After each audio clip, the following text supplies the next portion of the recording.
यहोशू अध्याय 17। यहोशू अध्याय 17। फिर यूसुफ के जेठे मनश्शे के गोत्र का भाग चिट्ठी डालने से यह ठहरा। मनश्शे का जेठा पुत्र गिलाद का पिता माकीर जो योद्धा था, इस कारण उसके वंश को गिलाद और बाशान मिले। इसलिए यह भाग दूसरे मनश्शेइयों के लिए उनके कुलों के अनुसार ठहरा, अर्थात अबीएजेर, हेलेक, असीएल, शेकेम, हेपेर और शमीदा, जो अपने अपने कुलों के अनुसार यूसुफ के पुत्र मनश्शे के वंश के पुरुष थे, उनके अलग अलग वंशों के लिए ठहरा। परंतु हेपेर जो गिलाद का पुत्र माकीर का पोता और मनश्शे का परपोता था, उसके पुत्र सलोफाद के बेटे नहीं, बेटियां ही हुई, और उनके नाम महला, नोआ, होगला, मिल्का और तिरसा है। तब वे एलियाजर याजक, नून के पुत्र यहोशू और प्रधानों के पास जाकर कहने लगी, यहोवा ने मूसा को आज्ञा दी थी कि वह हमको हमारे भाइयों के बीच भाग दे, और यहोशू ने यहोवा की आज्ञा के अनुसार उन्हें उनके चचाओं के बीच भाग दिया। तब मनश्शे को यरदन पार गिलाद देश और बाशान को छोड़ 10 भाग मिले, क्योंकि मनश्शेइयों के बीच में मनश्शेई स्त्रियों को भी भाग मिला, और दूसरे मनश्शेइयों को गिलाद देश मिला। और मनश्शे का सिवाना आशेर से लेकर मिकमता तक पहुंचा, जो शकेम के सामने है। फिर वह दक्षिण की ओर बढ़कर एन तप्पूह के निवासियों तक पहुंचा। तप्पूह की भूमि तो मनश्शे को मिली, परंतु तप्पूह नगर जो मनश्शे के सिवान पर बसा है, वह एप्रेमियों का ठहरा। फिर वहां से वह सिवाना काना के नाले तक उतर के उसकी दक्षिण की ओर तक पहुंचा। ये नगर यद्यपि मनश्शे के नगरों के बीच में थे, तो भी एप्रम के ठहरे, और मनश्शे का सिवाना उस नाले की उत्तर की ओर से जाकर समुद्र पर निकला। दक्षिण की ओर का देश तो एप्रैम को और उत्तर की ओर का मनश्शे को मिला, और उसका सिवाना समुद्र ठहरा। और वे उत्तर की ओर आशेर से और पूर्व की ओर इस्साकार से जा मिली, और मनश्शे को इस्साकार और आशेर अपने अपने नगरों समेत बेतशान, इबलाम और अपने नगरों समेत दोर के निवासी, और अपने नगरों समेत एंदोर के निवासी, और अपने नगरों समेत तानाक के निवासी, और अपने नगरों समेत मगिद्दो के निवासी, ये तीनों ऊंचे स्थानों पर बसे हैं। परंतु मनश्शेई उन नगरों के निवासियों को उनमें से नहीं निकाल सके, इसलिए वे कनानी उस देश में बरियाई से बसे ही रहे। तो भी जब इस्राएली सामर्थ्य हो गए, तब कनानियों से बेगारी तो कराने लगे, परंतु उनको पूरी रीति से निकाल बाहर न किया। यूसुफ की संतान यहोशू से कहने लगी, हम तो गिनती में बहुत है, क्योंकि अब तक यहोवा हमें आशीष देता आया है। फिर तू हमारे भाग के लिए चिट्ठी डालकर क्यों एक ही अंश दिया है? यहोशू ने उनसे कहा कि तुम गिनती में बहुत हो, और एप्रेम का पहाड़ी देश तुम्हारे लिए छोटा हो, तो परिज्जियों और रपाइयों का देश जो जंगल है, उसमें जाकर पेड़ों को काट डालो। यूसुफ की संतान ने कहा, वह पहाड़ी देश हमारे लिए छोटा है, और क्या बेतशान और उसके नगरों में रहने वाले, क्या इस्राएल की तराई में रहने वाले जितने कनानी नीचे के देश में रहते हैं, उन सबों के पास लोहे के रथ है? फिर यहोशू ने क्या एप्रेमी, क्या मनश्शे अर्थात यूसुफ के सारे घराने से कहा, हाँ, तुम लोग तो गिनती में बहुत हो, और तुम्हारी बड़ी सामर्थ्य भी है, इसलिए तुमको केवल एक ही भाग न मिलेगा। पहाड़ी देश भी तुम्हारा हो जाएगा, क्योंकि वह जंगल तो है, परंतु उसके पेड़ काट डालो, तब उसके पास आकर आसपास का देश भी तुम्हारा हो जाएगा, क्योंकि चाहे कनानी सामर्थ्य हो और उनके पास लोहे के रथ भी हो, तो भी तुम उन्हें वहां से निकाल सकोगे। यहोशू अध्याय 18। यहोशू अध्याय 18। फिर इस्राएलियों की सारी मंडली ने शीलो में इकट्ठी होकर वहां मिलाप वाले तंबू को खड़ा किया, क्योंकि देश उनके वश में आ गया था और इस्राएलियों में से 7 गोत्रों के लोग अपना अपना भाग बिना पाए रह गए थे। तब यहोशू ने इस्राएलियों से कहा, जो देश तुम्हारे पूर्वजों के परमेश्वर यहोवा ने तुम्हें दिया है, उसे अपने अधिकार में कर लेने में तुम कब लोग ढिलाई करते रहेंगे? अब प्रति गोत्र के पीछे 3 मनुष्य ठहरा लो, और मैं उन्हें इसलिए भेजूंगा कि वे चलकर देश में घूमे फिरे और अपने अपने गोत्र के भाग के प्रयोजन के अनुसार उसका हाल लिखकर मेरे पास लौट आए। और वे देश के 7 भाग लिखे हैं। यहूदियों तो दक्षिण की ओर अपने भाग में और यूसुफ के घराने के लोग उत्तर की ओर अपने भाग में रहे। और लेवियों का तुम्हारे मध्य में कोई भाग न होगा, क्योंकि यहोवा का दिया हुआ याजक पद ही उनका भाग है। और गाद, रूबेन और मनश्शे के आधे गोत्र के लोग यरदन की पूर्व की ओर यहोवा के दास मूसा का दिया हुआ अपना अपना भाग पा चुके हैं। और तुम देश के 7 भाग लिखकर मेरे पास ले आओ, और मैं यहाँ तुम्हारे लिए अपने परमेश्वर यहोवा के सामने चिट्ठी डालूंगा। तो वे पुरुष उठकर चल दिए, और जो उस देश का हाल लिखने को चले, उन्हें यहोशू ने यह आज्ञा दी कि जाकर देश में घूमो फिरो और उसका हाल लिखकर मेरे पास लौट आओ, और मैं यहाँ शीलो में यहोवा के सामने तुम्हारे लिए चिट्ठी डालूंगा। तब वे पुरुष चल दिए और उस देश में घूमे और उसके नगरों के 7 भाग करके उनका हाल पुस्तक में लिखकर शीलो की छावनी में यहोशू के पास आए। तब यहोशू ने शीलो में यहोवा के सामने उनके लिए चिट्ठियां डाली, और वहीं यहोशू ने इस्राएलियों को उनके भागों के अनुसार देश बांट दिया। और बन्यामीनियों के गोत्र की चिट्ठी उनके कुल के अनुसार निकली, और उनका भाग यहूदियों और यूसुफियों के बीच में पड़ा। और उनका उत्तरी सिवाना यरदन से आरंभ हुआ और यरीहो की उत्तर अलंग से चढ़ते हुए पश्चिम की ओर पहाड़ी देश में होकर बेतावेन के जंगल में निकला। वहां से वह लूज को पहुंचा, जो बेतेल भी कहलाता है, और लूज की दक्षिण अलंग से होते हुए निचले बेथोरोन की दक्षिण ओर के पहाड़ के पास हो अत्रोदार को उतर गया। फिर पश्चिमी सिवाना मुड़ के बेथोरोन के सामने और उसकी दक्षिण ओर के पहाड़ से होते हुए किर्यतबाल नाम यहूदियों के एक नगर पर निकला, जो किर्यत्यारीम भी कहलाता है। पश्चिम का सिवाना यही ठहरा।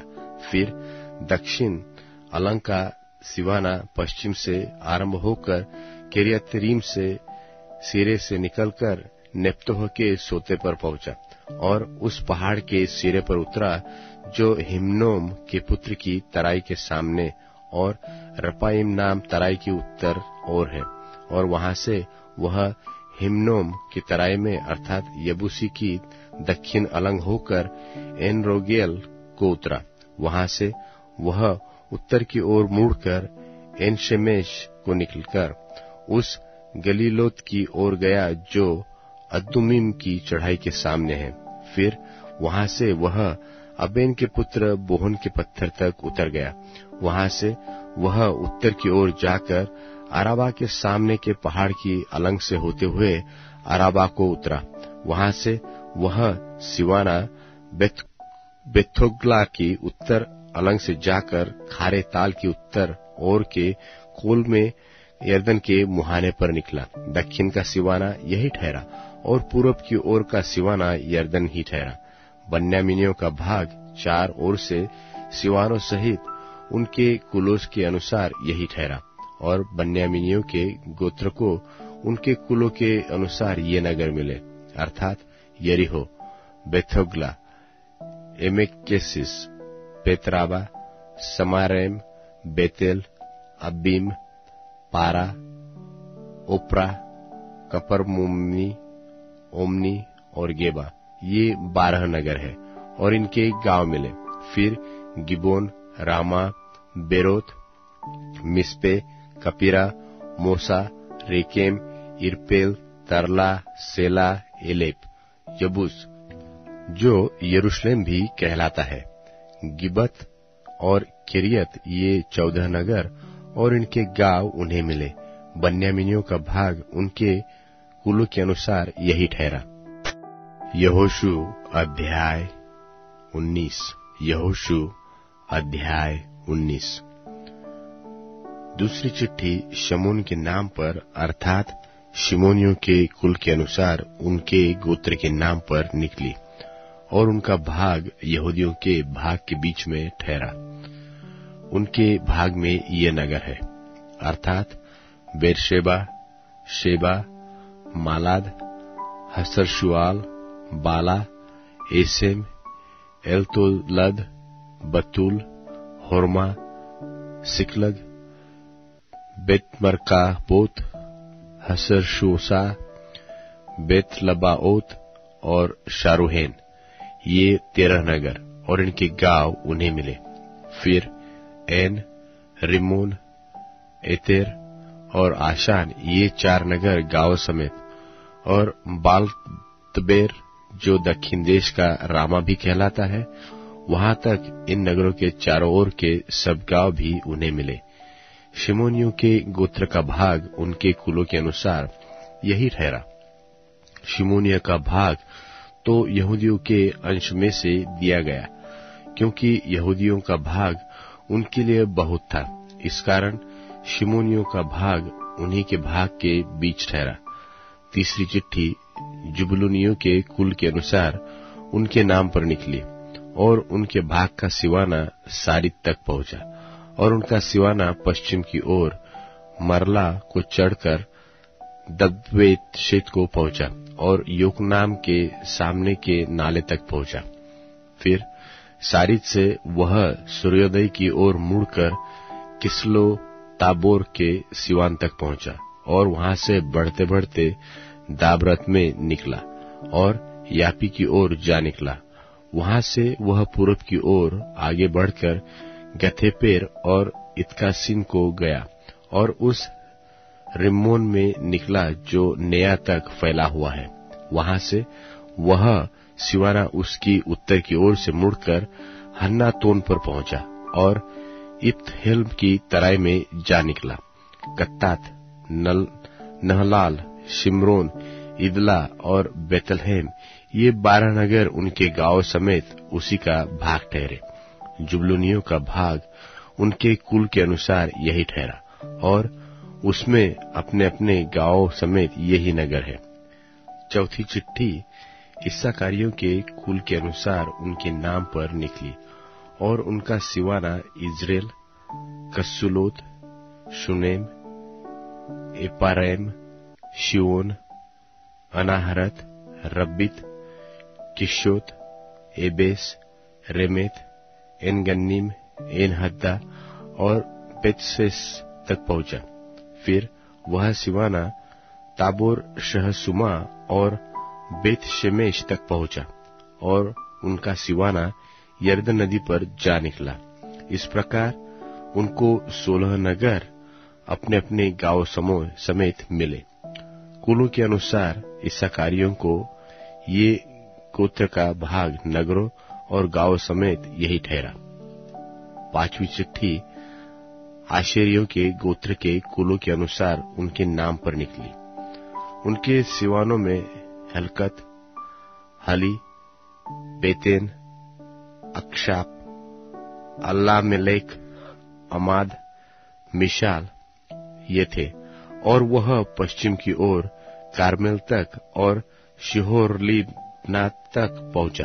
फिर वह सूर्यास्त की ओर मुड़कर बेत दागोन को गया और जबलून के भाग तक और इप्तहेल की तराई से उत्तर की ओर होकर बेतेमेक और नीयल तक पहुंचा और उत्तर की ओर जाकर काबुल पर निकला और वह एबोन, रहोब, हम्मोन और काना से होकर बड़े सिदोन को पहुंचा वहां से वह सिवाना मुड़कर रामा से होते हुए सोर नाम गढ़वाले नगर तक चला गया। फिर सिवाना होसा की ओर मुड़कर और अकजीब के पास के देश में होकर समुद्र पर निकला। उम्मा, अपेक और रहोब भी उनके भाग में ठहरे। इस प्रकार 22 नगर अपने अपने गांव समेत उनको मिले। कुलों के अनुसार आशीरियों के गोत्र का भाग नगरों और गांवों समेत यही ठहरा।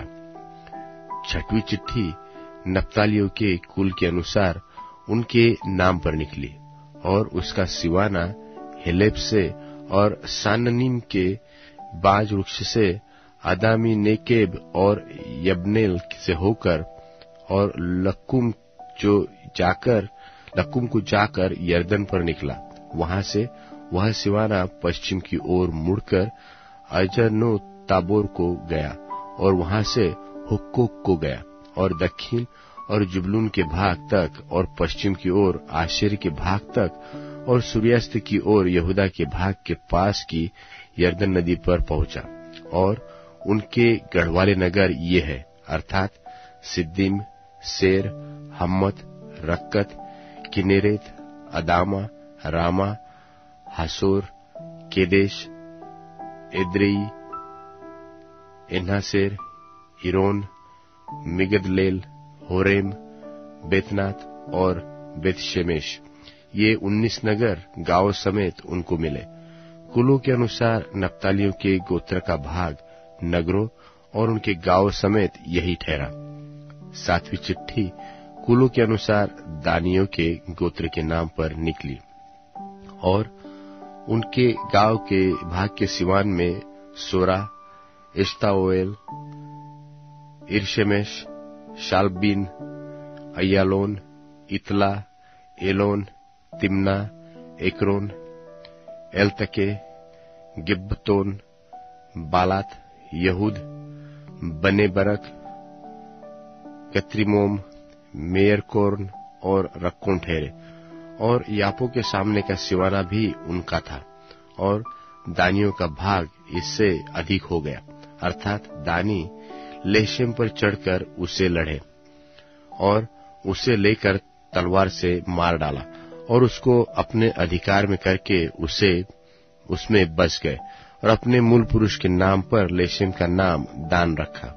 कुलों के अनुसार दानियों के गोत्र का भाग नगरों और गांवों समेत यही ठहरा। जब देश का बांटा जाना सिवानों के अनुसार निपट गया, तब इस्राएलियों ने नून के पुत्र यहोशू को भी अपने बीच में एक भाग दिया। यहोवा के कहने के अनुसार उन्होंने उसको उसका मांगा हुआ नगर दिया। यह एप्रेम के पहाड़ी देश में का विम्नस्तेरह है और वह उस नगर को बसाकर उसमें रहने लगा।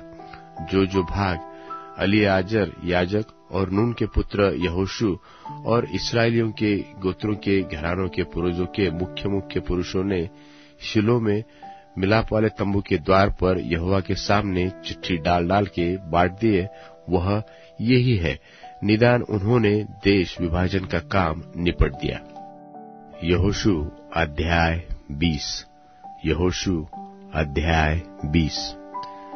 फिर यहोवा ने यहोशू से कहा, इस्राएलियों से यह कह कि मैंने मूसा के द्वारा तुमसे शरण नगरों की जो चर्चा की थी उसके अनुसार उनको ठहरा लो, जिससे जो कोई भूल से बिना जाने किसी को मार डाले वह उनमें से किसी में भाग जाए। इसलिए वे नगर खून के पलटा लेने वाले से बचने के लिए तुम्हारे शरण स्थान ठहरे।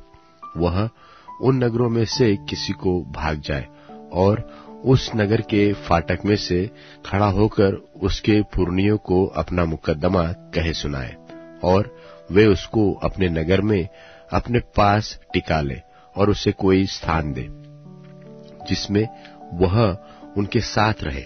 और यदि खून का पलटा लेने वाला उसका पीछा करे तो वे यह जानकर कि उसने अपने पड़ोसी को बिना जाने और पहले उससे बिना बैर रखे मारा, उस खूनी को उसके हाथ में न दे और जब तक वह मंडली के सामने न्याय के लिए खड़ा न हो और जब तक उन दिनों का महायाजक न मर जाए तब तक वह उसी नगर में रहे। उसके बाद वह खूनी अपने नगर को लौटकर जिससे वह भाग आया हो अपने घर में फिर रहने पाए। और उन्होंने नप्ताली के पहाड़ी देश में गलील के केदेश को और एफ्रेम के पहाड़ी देश के में शेकेम को और यहूदा के पहाड़ी देश में किरियतर्बा को, जो हेब्रोन भी कहलाता है, पवित्र ठहराया। और यरीहो के पास के यरदन की पूर्व की ओर उन्होंने रूबेन की गोत्र के भाग में बेसेर को भी, जो जंगल में चौरस भूमि पर बसा हुआ है, और गाद के गोत्र के भाग में गिलाद के रमोत को और मनश्शे के गोत्र के भाग में बाशान के गोलान को ठहराया। सारे इस्राएलियों के लिए और उनसे बीच रहने वाले परदेशियों के लिए भी जो नगर इस मनसा से ठहराए गए कि जो कोई किसी प्राणी को भूल से मार डाले सो उनमें से किसी से भाग जाए और जब तक न्याय के लिए मंडली के सामने खड़ा न हो तब तक खून का पलटा लेने वाला उसे मार डालने न पाए। वह यही है।